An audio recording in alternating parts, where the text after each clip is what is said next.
Les journaux sont arrivés tôt ce matin à la rédaction de France 24 et Myriam Amelal s'est levée tôt pour les lire tous. Bonjour Myriam. Bonjour Antoine. On va parler, car c'est l'un des grands sujets du jour, de cette grande fête religieuse, l'Aïd el-Kébir. Un petit tour d'horizon avec la presse musulmane, Myriam.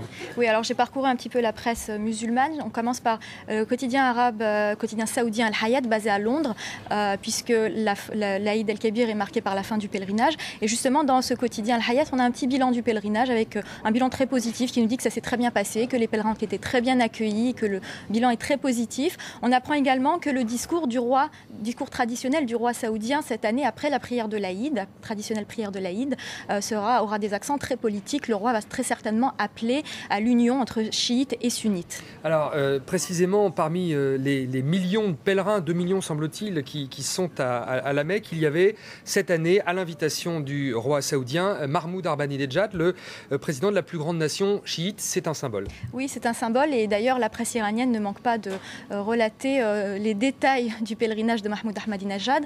Ça ne fait pas la une de la presse iranienne. C'est lui qu'on voit au premier plan. Voilà, c'est dans le quotidien iranien Al-Wifaq.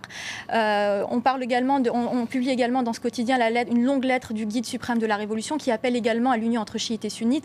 Mais l'article le plus intéressant, c'est celui qui raconte le pèlerinage d'Ahmadinejad. Vous savez que le pèlerinage est très codifié, c'est le même pour tout le monde, mais là on a tous les détails.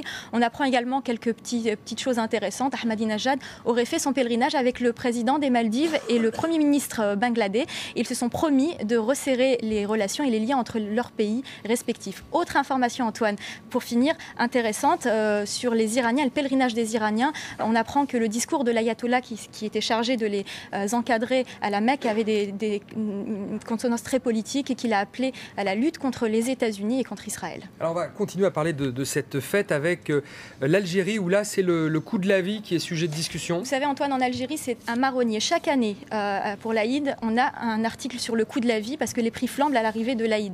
Cette année on parle du prix du mouton qui a atteint les 20 000 dinars, c'est dans le quotidien Liberté, c'est ce qui fait à peu près 200 €. On parle également des événements récents, des attentats qui ont eu lieu à Alger, avec un reportage dans le quartier mythique de Bab el-Oued où les gens, l'Aïd a un goût amer. Il y a également une caricature très intéressante que je vous propose de regarder dans Liberté, une caricature de Dilemme avec un homme qui égorge un mouton et qui dit à des enfants: c'est la première fois que vous voyez un égorgement, et les enfants répondent d'un mouton oui, ce qui fait allusion à l'Aïd mais aussi aux attentats récents et la violence en Algérie. De cette dernière décennie. Alors la sécurité, on en parle aussi dans la presse irakienne. Alors c'est un quotidien proche du gouvernement qui s'appelle As-Sabah, qui est disponible sur Internet.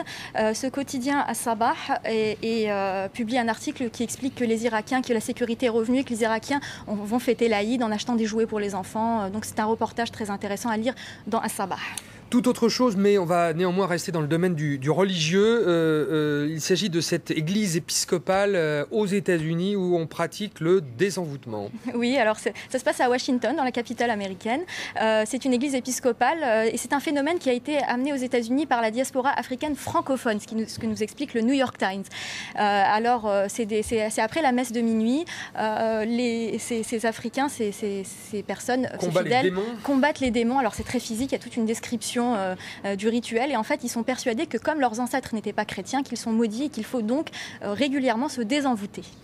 C'est à lire dans le New York Times. Merci beaucoup Myriam pour cette revue de presse internationale. D'autres infos tout de suite sur France 24.